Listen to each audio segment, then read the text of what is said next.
প্রিয় দর্শক, আজকে ফ্রিল্যান্সিং নিয়ে আমার এই নতুন ভিডিওটি দেখার জন্য আপনাকে স্বাগত জানাই।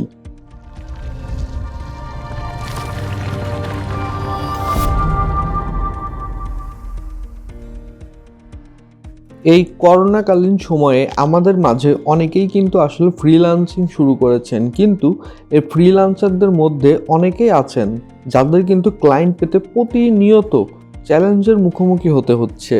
তাদেরকে এই ভিডিওটি আসলে সম্পূর্ণ দেখার জন্য অনুরোধ করছি।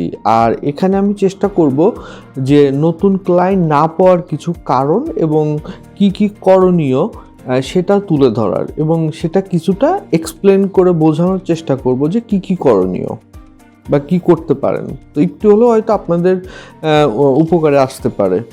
যেমন প্রথমেই বলতে গেলে যেটা মাথায় আসে যে ফ্রিল্যান্সাররা আসলে দক্ষতা অর্জন না করেই ফ্রিল্যান্সিং শুরু করেন। তো এটা আসলে সম্পূর্ণ একটি ভুল। সম্পূর্ণভাবে আপনাদেরকে আগে দক্ষতা অর্জন করতে হবে, তারপরে আপনাকে ফ্রিল্যান্সিংটা শুরু করতে হবে। বর্তমান এই ফ্রিল্যান্সারদের ক্লায়েন্ট না পাওয়ার অন্যতম কারণ হলো দক্ষতার একটা ঘাটতি দেখা যায়।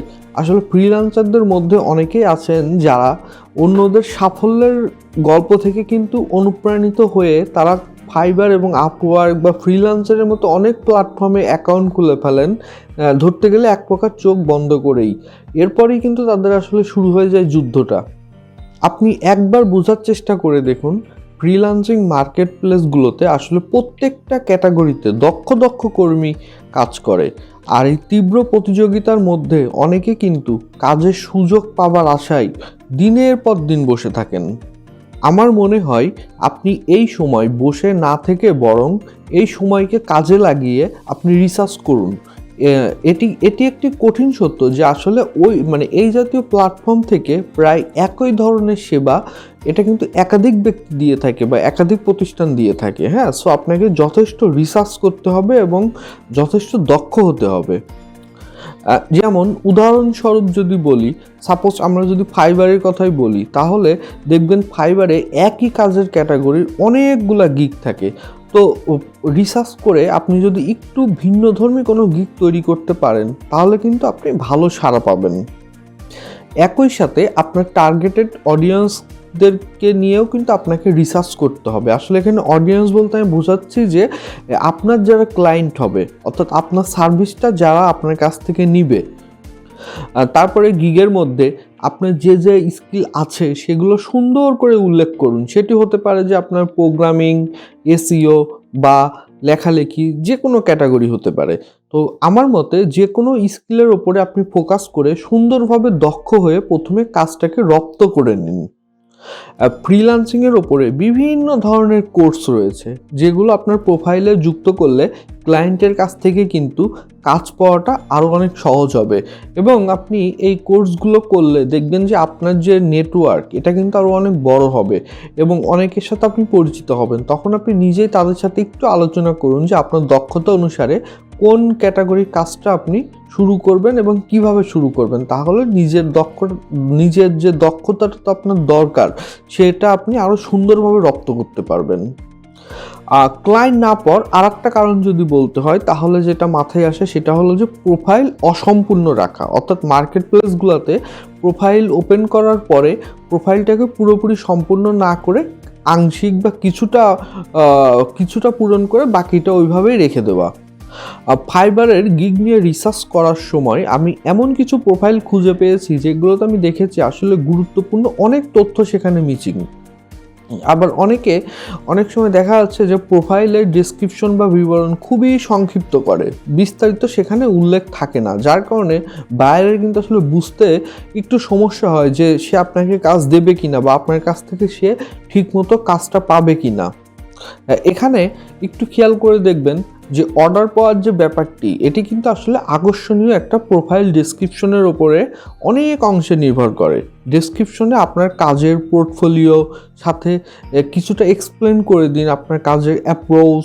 তারপরে আপনার প্রোফাইল ডেসক্রিপশনটা কিন্তু সম্পূর্ণ নির্ভুল, স্পষ্ট এবং সহজ ভাষাতে লিখতে হবে। বায়ার আপনার ভালো প্রোফাইল দেখলে আপনার সাথে যোগাযোগ করতে আগ্রহী হবে। তারপরে আরেকটি কারণ বলতে গেলে যে ফ্রিল্যান্সিং মার্কেট প্লেস সম্পর্কে সঠিক একটা ধারণার অভাব। প্রত্যেকটি মার্কেট প্লেসে কাজ করার কিছু গাইডলাইন ফলো করতে হয়। যেমন ফাইবারে একজন নতুন সেলার দিনে 10টি বায়ার রিকোয়েস্ট সেন্ড করতে পারে। এখন এটা বাড়িয়েছে কিনা আমার ঠিক জানা নেই, বাট এছাড়াও কিন্তু আসলে বায়ারের মেসেজের উপর ভিত্তি করে ফ্রিল্যান্সারদের রেসপন্স টাইম বা অন টাইম ডেলিভারি, তারপরে আপনার বায়ার পজিটিভ রেটিং ইত্যাদি আরও বেশ কিছু বিষয় আছে। এইগুলোর উপর ভিত্তি করে একটা গিগ র্যাঙ্কে দেখা যাবে, এবং যখন আপনার গিগটি একটা র্যাঙ্কে চলে আসবে তখন কিন্তু নতুন অর্ডার পাওয়ার সম্ভাবনাটা অনেক বেশি থাকে। হ্যাঁ, আর নতুনরা অনেক সময় দেখা যাচ্ছে এই নিয়মগুলো জানে না বা এইগুলো তারা ফলো করে না। তো নতুনরা যখন এইসব প্ল্যাটফর্মের গাইডলাইন ফলো করে না, তখন কিন্তু আসলে দেখা যাচ্ছে যে একটা অর্ডার পাওয়া তো দূরের কথা, অনেক সময় কিন্তু প্রোফাইলও ব্যান হয়ে যেতে পারে বা অনেকের কিন্তু হয়। তাহলে আমরা সহজ ভাষায় কি বলতে পারি, যে মার্কেট প্লেসে আপনি কাজ করবেন সেই মার্কেট প্লেসের যে খুঁটিনাটি নিয়মকানুন আছে সেইগুলো সম্পর্কে আগে আপনাকে জ্ঞান অর্জন করতে হবে। দুই একটা ভিডিও বা টিউটোরিয়াল দেখে মাঠে নেমে পড়াটা একদমই উচিত হবে না। কেবল ফ্রিল্যান্সিং মার্কেট প্লেসগুলোর উপরে আপনার কিন্তু নির্ভর করলে হবে না।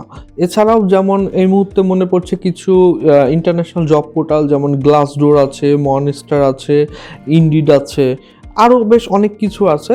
এই জব পোর্টালগুলোতেও কিন্তু আপনি অ্যাপ্লাই করতে পারেন আপনার যোগ্যতা অনুযায়ী বা আপনি যে ধরনের সার্ভিসটা প্রোভাইড করেন সেই ক্যাটাগরির কাজ অনুযায়ী। তারপরে আরেকটি পয়েন্ট যেটা আমার মাথায় আসতেছে সেটা হলো যে নতুন যারা আছে ফ্রিল্যান্সার তারা ক্লায়েন্টদের ফলো আপ করে না। অর্থাৎ কোনো ক্লায়েন্ট যখন সে পায় সে কাজটা করে দিয়ে তার সাথে পরবর্তীতে আর কোনো যোগাযোগ রাখে না বা ক্লায়েন্ট ফলো আপ থেকে দূরে থাকে।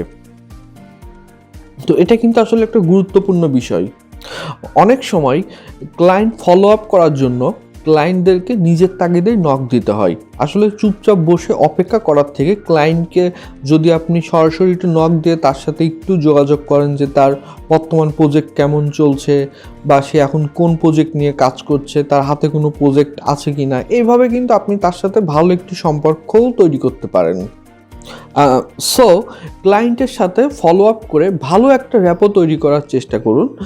আপনি দেখবেন যে প্রথম কাজটি আপনার যদি হাতছাড়া হয় তাহলে কিন্তু দ্বিতীয় সুযোগটি আপনি রুখে নিতে পারবেন। ইনফ্যাক্ট আবার সফলভাবে যদি আপনি ফলো আপ করতে পারেন, দেখবেন একই বায়ারের কাছ থেকে আপনি প্রতিনিয়ত অর্ডার পেতেই থাকবেন এবং আপনার বায়ারের কাছ থেকেও কিন্তু আপনি খোঁজ নিতে পারবেন যে তার নেটওয়ার্ক বা তার পরিচিত কেউ থাকলে তাদের কাছটাও কিন্তু আপনি পেতে পারেন আপনার ওই বায়ারের মাধ্যমেই। আরেকটা যেটা ফলো করা যায় সেটা হলো যে দুর্বল ভাষার প্রয়োগ।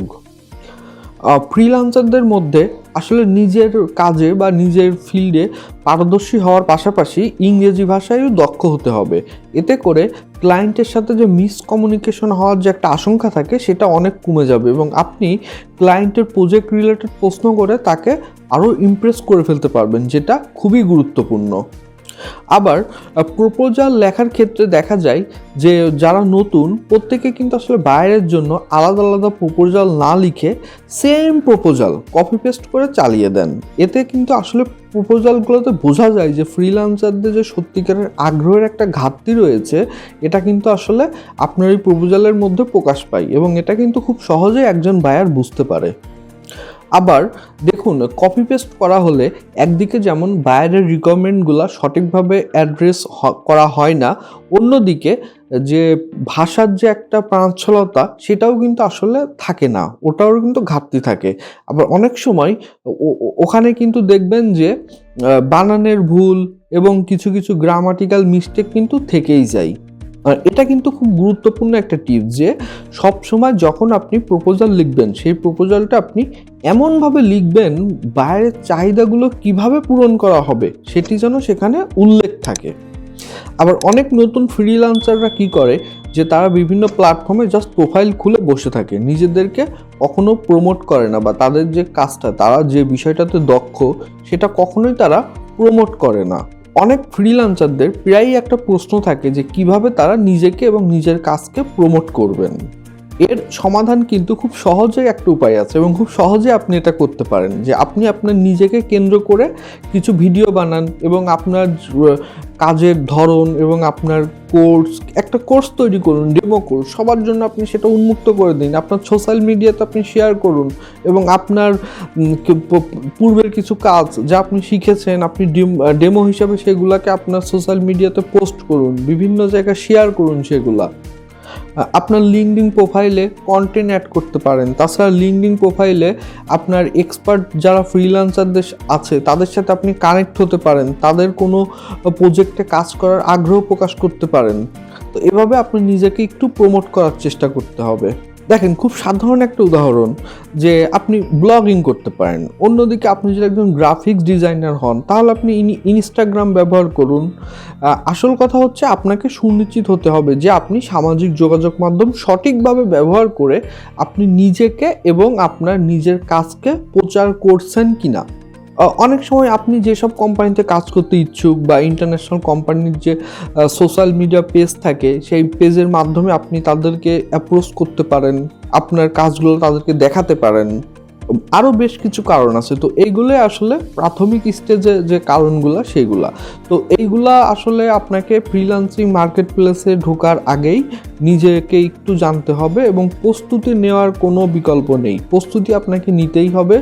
আর মার্কেট প্লেস এসেই যে আপনি কাজ পাবেন এই মন মানসিকতাটা আপনাকে অবশ্যই দূর করতে হবে। আজকে এতটুকুই, আবার দেখা হবে নতুন কোনো ভিডিওতে। ভিডিওটি ভালো লাগলে লাইক দিয়ে সাবস্ক্রাইব করে আমাদের সাথেই থাকুন, আর নতুন নতুন ভিডিও পেতে অবশ্যই বেল আইকনটিতে ক্লিক করুন। সবাই ভালো থাকবেন।